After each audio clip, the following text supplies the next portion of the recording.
네, 안녕하세요. 자, 이번 주 월요일부터 굉장히 좀 바빴습니다.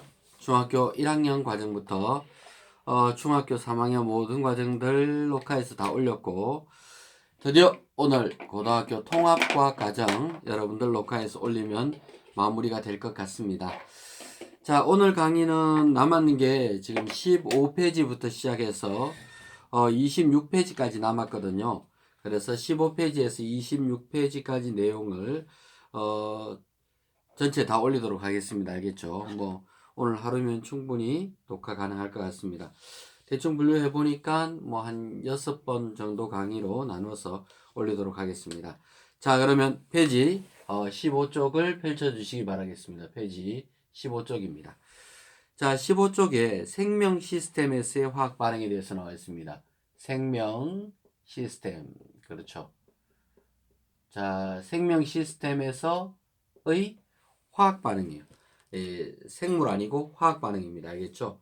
그러니까 생물하고 화학하고 연계성이 많이 있습니다. 그래서 대학 가게 되면 일 전공책이 뭐 생화학이라고 해서 배우는 경우 있습니다. 생화학. 생화학이라고 배우는 부분이 바로 지금 수업하려는 이 파트와 밀접한 연관성을 가지고 있습니다. 그러니까 우리 생명체들도 보게 되면 나름대로 산화하는 반응, 그러니까 에너지가 흡수되고 에너지가 방출되는 대표적인 반응이 있죠. 그 대표적인 반응이 뭐겠습니까? 그를 좀 포괄적인 의미로 얘기한다면 물질 대사라고도 합니다. 이 물질 대사를 크게 두 가지로 가르게 되게 되면 광합성 작용과 그리고 호흡 작용이 있겠죠. 광합성과 호흡 작용입니다. 물론 이 광합성 작용이 일어날 때 산화하는 반응이 모두 다 일어납니다. 그렇지만 이 광합성은 특히 요 환원 반응에서 초점을 맞춰서 많이 공부를 하고요. 그리고 호흡이라는 것은 영양소에 산소가 결합하니까 산화 반응이라는 측면에서 이렇게 공부를 하게 됩니다. 물론 실제로 반응이 일어날 때는 그 속에 이제 주인공 말고 이게 조연이죠. 그러니까 주인공이 환원 반응을 일으켰으면 이 조연이 산화 반응이 동시에 일어나겠죠. 왜냐하면 이 산화하는 반응은 항상 동시에 일어나기 때문에 그렇습니다. 자, 그러면 물질 대사라는 거에 맞춰서 오늘 수업을 하도록 하겠습니다. 거기 보면 작은 분자가 큰 분자가 된다고 그랬죠. 작은 분자는 이산화탄소를 얘기합니다. 그에 비해서 큰 분자는 당연히 이 포도당을 의미하겠죠. 그러니까 딱 봐도 이산화탄소보다는 포도당이 훨씬 더 큰 분자가 되겠죠. 그러니까 물질의 세계들마다 나름대로 특징이 있겠지만 이 작은 분자에서 큰 분자로 바뀔 때 광합성 작용이죠. 에너지가 흡수가 됩니다. 에너지 흡수. 그러니까 태양의 빛 에너지가 흡수가 되는 거죠. 그래서 그 절차에 대해서 자세히 공부하는 것이 생화학 파트라고 얘기했습니다. 그죠? 그래서 생화학 파트를 배우게 되면 자세한 절차까지 이렇게 알 수 있지만 일단은 에너지 흡수 파트가 되겠습니다. 자, 그래서 거기도 보면 물질 대사에는 뭐 광합성 호흡도 나와 있지만 단백질 합성 또 소화도 나와 있습니다. 소화하고 호흡하고 비슷하죠. 그죠? 그래서 또 광합성은 정확하게 말하면 탄소의 동화작용, 탄소의 합성이라고 본다면 단백질 합성도 뭐 비슷하죠. 작은 분자에서 큰 분자니까. 그래서 그러한 것들을 물질 대사라 그럽니다. 그래서 이 물질 대사 과정에서는 에너지가 흡수가 될 수도 있고 에너지가 방출이 될 수도 있죠. 그래서 이렇게 바뀌는 경우 광합성 에너지 흡수라 그랬습니다. 그리고 반대로 내려오는 경우를 에너지 방출 과정이다 이렇게 이야기합니다. 또 분자량이 이렇게 커지는 경우를 주로 동화작용이다라고 이야기하고 작아지는 경우를 이화작용이다라는 표현을 씁니다. 동화작용이라는 것은 서로 동화된다, 뭉친다라는 의미를 가지고 있겠죠. 이화작용은 이제 달라진다, 분리된다는 뜻이겠죠. 그죠? 그래서 동화작용, 이화작용, 이러한 작용들이 일어납니다. 그런데요, 사실 생명체는, 자, 우리 사람의 체온이 몇 도입니까? 36.5도씨입니다. 그러면 왜 36.5도씨에서 우리 몸속에서는 호흡작용이 일어나고 식물 같은 경우는 광합성과 호흡작용이 또 동시에 일어나잖아요. 그죠? 그러면 그 온도에서 일어나기 위해서는 이 생체 촉매의 역할이 중요합니다. 사실 높은 온도에서는 뭐 단백질, 녹말 여기 불 확 싸질러 버리면 높은 온도에서는 쉽게 반응이 일어납니다. 높은 온도는 에너지가 워낙 크니까. 그런데 그러니까 만약에 이제 자 여기서 보세요. 호흡작용이 일어나려면 여기에 있던 물질이 어느 정도까지 갔다가 다시 다운이 되거든요. 이렇게. 요게 바로 호흡작용입니다. 그러면 호흡작용은 에너지가 이 다운된 만큼 밖으로 빠져나오겠죠. 이 밖으로 빠져나오는 이 에너지를 사용하는 건데요. 문제는 뭐냐 하면 호흡작용이 일어나기 위해서는 반드시 이 높이까지 갔다가 떨어져야 된다는 뜻입니다. 그렇죠? 그러니까 일단은 투자를 해야 돼요. 그러니까 일단은 기본적으로 반응이 일어날 수 있도록 이까지 어떤 그 분해되는 이 투자가 필요합니다. 근데 저기가 너무 높아. 저기까지 올라가려면 주변 온도가 막 수천도, 수백도 막 이렇게 확 싸질러야 돼. 그럼 너무 높아서 올라가기가 힘들죠. 왜? 우리 몸이 뭐 100도씨, 200도씨, 1000도씨 될 수는 없잖아요. 그죠? 식물도 마찬가지고. 그러면 36.5도, 낮은 온도에서도 반응이 일어날 수 있도록끔 뭔가가 바뀌어야 된다는 뜻이겠죠. 그래서 낮은 온도에서 반응이 일어나려면 요까지만 올라갔다가 뭐 떨어지는, 그러니까 요까지만 올라갈 수 있도록 뭐 배려가 필요하겠죠. 배려가. 그렇죠. 이 배려가 뭐냐면 바로 이 여러 가지 생체 촉매들이 도와주는 거예요. 그러니까 우리가 직접 이렇게 뜯어서 기본적인 거를 만드는 것이 아니고 주변에서 기본적인 거를 이렇게 만들어져 있는 형태를 만들어주면 쉽게 반응이 일어날 수 있잖아요. 그죠? 자, 요 높이를 전문 용어로는 활성화 에너지라 그럽니다. 활성화 에너지를 EA라고 표시해요. 자, EA가 뭐라고요? 활성화 에너지. 말 그대로 잘 해석하면 돼요. 활성화될 수 있는 에너지. 뭔가가 반응이 일어나기 위해서는 기본적으로 올라가야 되는 에너지를 활성화 에너지라고 합니다.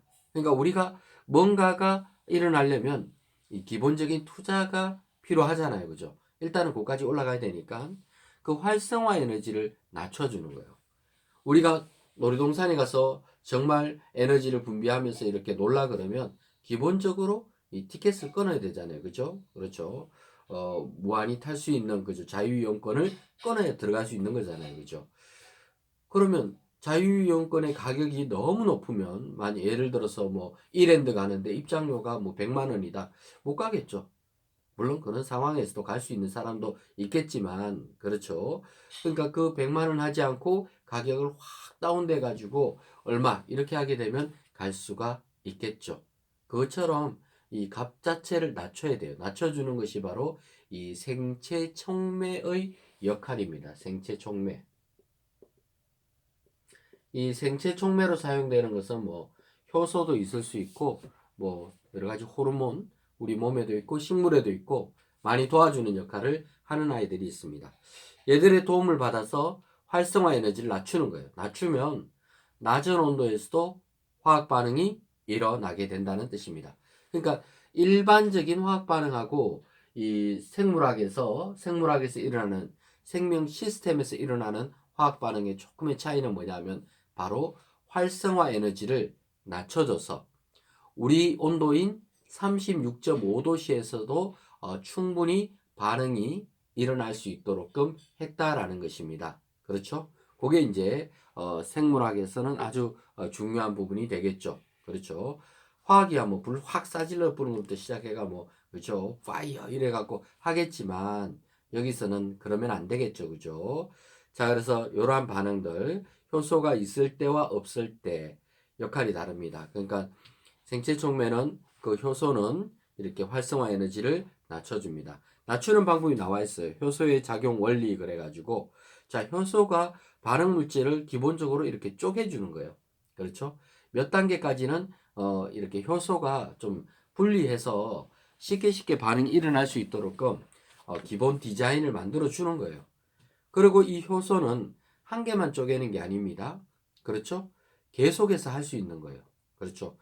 한번 쓰고 버리는 게 아니고 효소가 계속해서 발생할 수 있고, 그 다음에 효소는 기질특이성이라는 게 있어가지고, 자, 효소는 무슨 특이성이 있다고요? 네, 맞습니다. 기질특이성이라는 게 있어가지고, 그죠? 자, 근데 선생님, 물론 뭐, 이렇게 칠판 수업을 하니까, 뭐, 선생님의 얼굴을 봐야 된다는 약간의 부담감은 있을 수 있습니다만은, 손으로 쓰는 것보다 조금 더 입체감 있고 낫죠, 그죠?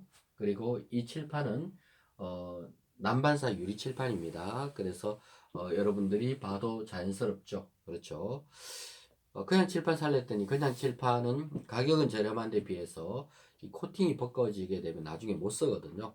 그래서 큰맘 먹고 이 힘든 그죠 코로나19 이 상황에서 그죠 하나 장만을 했습니다. 그래서 여러분들 수업하는데 지장이 없도록끔 하고 있습니다. 자, 그래서 효소가 이제 기질특이성을 갖고 있다라는 거 잘 생각하시면 좋을 것 같습니다.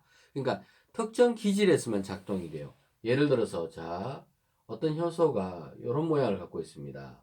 그러면 요 속에 들어갈 수 있는 이런 물질이어야 되겠죠. 뭐 예를 들어서 이렇게 생긴 물질은 들어갈 수가 없겠죠. 그죠? 그러니까 특정 기질에 대해서만 작동이 되는 거예요.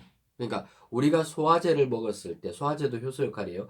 소화제를 먹었을 때도 그 소화제가 각자 이렇게 분해할 수 있는 음식물의 그 종류들이 다 다르다는 겁니다. 탄수화물을 분해하는 효소가 따로 있고, 단백질 분해 효소가 따로 있고, 지방 분해 효소가 다 따로 있는 것입니다. 그렇죠? 그래서 효소 자신도 단백질로 되어 있거든요. 효소는 열에 약해요. 36.5도에서는 활성화되지만 막 체온이 40도 이상 막 올라가게 되면요. 효소가 작동을 잘 못합니다. 그렇으니까 효소가 이런 기질 특이성을 갖고 있다는 것을 잘 이해하시면 좋겠습니다. 자, 그리고 아래쪽에 보게 되면 이러한 효소들이 어떻게 활용되는가. 자, 지금 선생님이 이 생물학 파트와 화학 파트가 섞여 있습니다. 생물학 속에서 어떤 화학 반응에 대한 이야기를 공부하고 있는 겁니다. 그러면 일반적인 화학 반응하고 이 생물학 속에서의 화학 반응의 차이점은 온도입니다. 그러니까 생물학은 36.5도 범위를 넘어갈 수가 없는 거죠.